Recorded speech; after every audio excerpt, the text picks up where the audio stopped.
Hello friends, my name is RagePanda1 and you're just catching me partying with my ladies. And since I'm in such a great mood, I thought I'd go ahead and do a highly requested video, which is a review of the various traits that are in the game.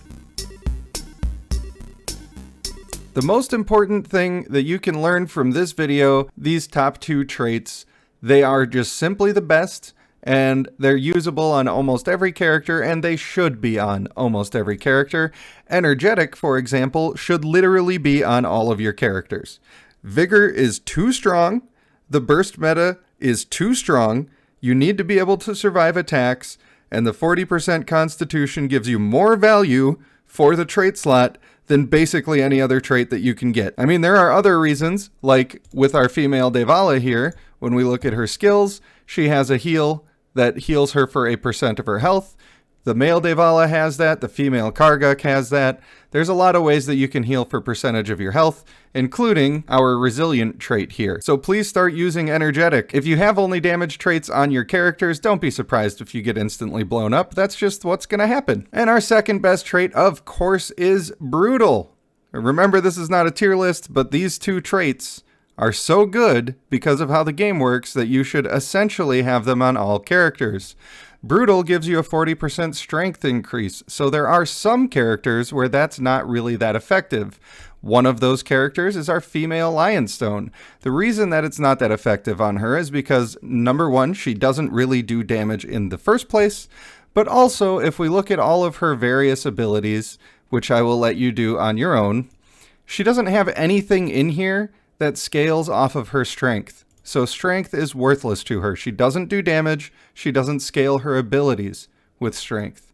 However, that's not the case for every tank in the game. If we take a look at our male Lionstone, for instance, in his ultimate ability, this is based on the caster's strength. And the biggest reason that you want to take him is so that you can use these shields. So putting Brutal on him is very good because it increases the main ability that you want to be good on this character. Another type of character that can scale with strength but not really do that much damage are our healers, like the female White Eyes and the male Lume. Strength can be very good for both of those people to make your heals as good as they possibly can be, but I wouldn't say that it's essential on these characters, even though it is very good. It depends on what you're going for with your build and what you have space for. So more often than not, if there's going to be two traits that are quote-unquote essential to use, those are the two that would be essential with the exceptions that I've outlined. Let's go ahead and continue on with our damage dealing traits, and we're going to lump a couple of them together here and talk about them at the same time. We've got fierce, we've got aggressive, and we've got Lionheart. So the wording on these is pretty similar for Lionheart and aggressive. And the main difference is that Lionheart scales your total damage, that's after modifiers, and aggressive scales your strength. And meanwhile, fierce gives you the total damage upgrade, but just in a flat percentage that you get all the time. I would argue that fierce is better than both of these. If you're gonna pick one of the three, you should be picking fierce. And the reason that that is generally true is because you're getting the entire percentage the whole time. The exception to that would be characters like the healers and the male Lionstone, where you're trying to scale an ability, but you aren't actually worried about total damage. You're trying to make a shield bigger, a heal bigger. You need to be affecting your strength if that is your goal, and so fierce is not effective at that. Lionheart, not effective at that. In the vein of talking about stacking traits, we do also have Eagle-Eyed, which will increase our critical rate. This also stacks like the other two that we've talked about. However, I don't think that this one is generally as good, and you want to have a specific reason that you're trying to crit if this is the one that you're going to go for.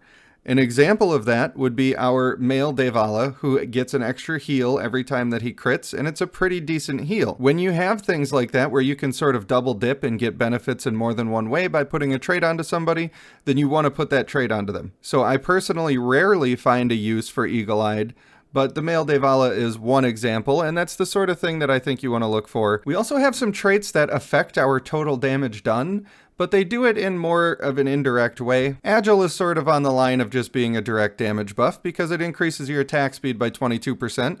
Although most of us know that basic attacks are not the main way that you're killing people in the game, although I do think that having defense against some of those basic attacks can be very effective. A lot of your dudes who are in the front line will be half dead by the time ultimates go off.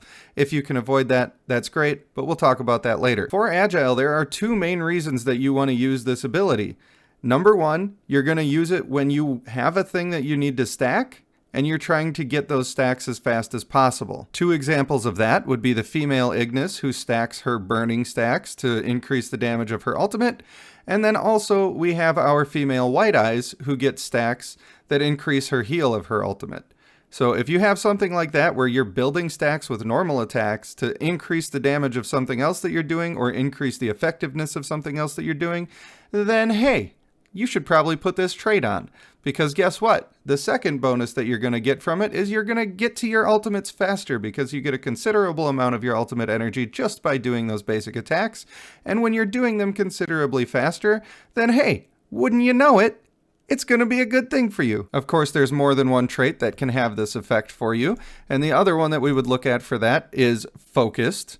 Focused is going to increase your energy gain rate, which means that when you do gain energy, you will gain more of it. There's a lot of people who play this game at a very high level who consider Agile and Focused essential traits for basically the whole team. I don't know if I would go that far, but I have to say that I have not been able to test it yet. I'm working on it. I have my mythic Yevnayan ready, but I have to get all of the materials, get all of the traits transferred over, and do the actual testing, which takes time. The thing to be careful of if you're doing the Agile and Focused combination is that you already basically want to have Energetic and Brutal. So if you're doing Focused and Agile as well, then you've already got your traits built, and you're kind of only halfway going into being a DPS character. Those percentages stack up real fast, and so what a lot of people will do is they will just not take Energetic. I think that is a huge play mistake because the whole thing that people are trying to do right now is instantly kill you, especially with their female Devala. If you have Energetic, then you can actually survive that sometimes. If you don't have Energetic, you are just dead now. Good luck, find something else to do. That has been my experience, and that is between 400 and 440 for my character levels. So do with that information what you will. I do think that this can be good, especially on characters who are meant to be pumping out shields, pumping out heals. So the male Lionstone and the female White Eyes are both great targets for that. It can also be really good on the male White Eyes to have him match up with your female Lionstone so they're ulting at the same time. My personal take here is that when you have ultimates that are not damage based, I would argue that even female Devala falls into this a little bit because her ultimate is highly utility based, even though it does a ton of damage. You want to be in that ultimate, doing your ultimates as fast as you possibly can. This can be a good build for those situations and those champions, but I don't think that for your big nuking burst mages that it's the absolute best thing to do. There's one more trait that helps us with our personal energy needs, and that is Ambitious, which is the Lionstone clan trait. So when the battle starts, we gain an additional 240 energy. I believe it takes 1,000 to get your ultimate off, so you're getting about a quarter of the way there with this. There are certainly situations where this trait is good, but I don't think that it's one that I would be rushing to put on all of my characters. The point of it being on these Lionstones is so that they can get their shields and their damage boost off before everybody else is doing their ultimates. There is a slight argument for possibly putting this on male White Eyes just to make sure that you're keeping up with your female Lionstone if that's the goal of your playstyle, but even then, I don't really think it's worth it. It's just not going to have enough of an impact on the overall battle, in my opinion. I think you've got better options, even if you're going the Agile and Focus build together. There are some other clan traits that we can get that increase our damage, but they don't necessarily scale in the same way as the other ones that I've been talking about, so I'm kind of separating these out just a little bit for you. One of those traits is Pyromancer. When you're attacking, there's a 20% chance of inflicting burning, and that would make the target take a percentage of your strength over the course of 3 seconds. Another benefit of Pyromancer is that with the Ignis clan, they both have ways that they scale their damage by enemies having burning on them. So that can be pretty slick. There are some small clarifications I wish that I had with this trait. For instance, it says when attacking, there is a 20% chance to inflict burning. However, there are some attacks in the game that hit multiple times. Do those abilities have a chance each time they hit? And also, If it's an AoE attack, does it have a chance on each person that it hits, or is it just there's one chance when you do an attack? It's hard to say. It's considerably better if it has a chance to add burning every time a thing does damage. There are certain characters where that's going to happen all the time, but I am only one man and I can't test everything in the game. So I think it's a good trait. I think you only want to go for it if you're building an Ignis team in the first place. Then it's nice to have this on your extra characters to increase their damage and make your Ignis characters your main carries. And there are still more ways that we can increase our damage through traits, although some of these have an effect on our whole team, which is pretty cool. We have Hulking, which is the Fulgur clan trait. And when the battle starts, it increases the all champions' strength by 5%, and after that, it increases their strength by another percentage every 2 seconds, up to a total of, at level 18, 26%. This trait is super good. However, it cannot be stacked. If you're building your perfect team, this trait should be somewhere in there. Whether you're using a Fulgur, or maybe just putting this ability on one of your tanks, or a healer, or somebody like that. I think Female Lionstone is one of the people where you can really get away with having this trait on. And it's these sorts of traits that kind of lower the efficiency of that agile and focus build even further. Because either you're going to skip out on energetic or brutal and nerf yourself in that way, or you're going to skip out on these clan buffs that affect your whole team, and you're going to miss out that way. To some people it's worth it. I would rather, personally, find space for a trait like this, which is going to have a massive effect on the strength of my team. We also have Inspiring, which, when the battle starts, it increases all champions' damage. This is total damage now, not strength, by about 10% at level 13. I don't have a level 18 version of this trait on the account right now. And that lasts for the first 10 seconds, and it cannot be stacked. However, this effect can be removed. It does not say that it cannot be removed, and it only has an effect for the first 10 seconds. However, arguably, the first 10 seconds of any game is the most important part, because if you can kill 1 or 2 people in the first 10 seconds, then you're probably going to win. I think that this trait is good, but I don't think that it's great. I'm happy to have an Ugrel on my team who's going to be providing this buff for me. I think that's really nice, and it evens out the damage across the total game if I also have Hulking on the team. But of the 3 team damage buff traits, I would say this is the worst one. It's the last one that I would put on, but I wouldn't mind having it on. And the third of those buffs is Sanguine, which comes from our Lume clan. This is essentially exactly the same as Hulking, except much like Lionheart and Aggressive, this one scales on total damage, whereas the other one scales on strength. That means, in my opinion, that Hulking is better than the total damage one, because you're also increasing your heals and your shields and all of that sort of stuff that scales directly off of strength. That being said, having both of these traits somewhere on your team is a great thing. This one also cannot be stacked or removed. So if you're making a pinnacle top tier team that's as good as they can possibly be, then I think that somewhere in the traits of all 5 of your characters, you need to make space for 1 Sanguine and 1 Hulking. Now, if you're just making a team and you don't care about being absolutely top tier with what you're doing, then maybe that's not as essential. And some people just can't get the clan for the Lume. I am one of those people. I don't have the companion for that, so I won't be able to be making that happen myself. If you have the chance, though, highly recommend. It's going to increase your overall success a lot. I'm going to throw a quick honorable mention in here for increasing your strength with traits, and that's going to go to Devout. If you have any healers on your team, or you have anybody who uses a great deal of lifesteal, you want to have Devout somewhere on your team. Again, this can't be removed or stacked. However, it applies to your whole team, and if you're going that route and you don't have Devout on your team, then you're effing up, bud. You are effing up. We'll be covering the rest of the offensive traits here in this video, and if you want to catch all of the defensive ones, then why don't you go ahead and subscribe, and something about a bell. I don't know. Everybody says it every single day of their lives. For now, we're going to finish up with some traits that I don't really think are the best in terms of damage, and they're probably not the ones that I would prioritize. For one, we have Berserker. This is going to increase our total damage for each 1% of Constitution lost, and it'll stack up to 13%, but it takes a long time to stack, and it's not really worth it. And on top of that, I would just rather use Fierce. We also have Clever here, and I don't think that this is good for a couple of reasons. Number one, actually being able to get clever that you can put onto people. It's a pretty big investment to get that far because you essentially need to have the companions or throw away summoned mythics, which usually is not the play. And the other problem is that Fortitude just isn't all that great right now. And it isn't super clear how much Fortitude the bosses have. It may be worth it on bosses if they have a ton of Fortitude, but I'm not actually sure that it's ever worth it to put this trait on. If it was a stacking team buff and you could have it on all of your team and like eliminate almost 100% of their Fortitude, you might actually have something going there.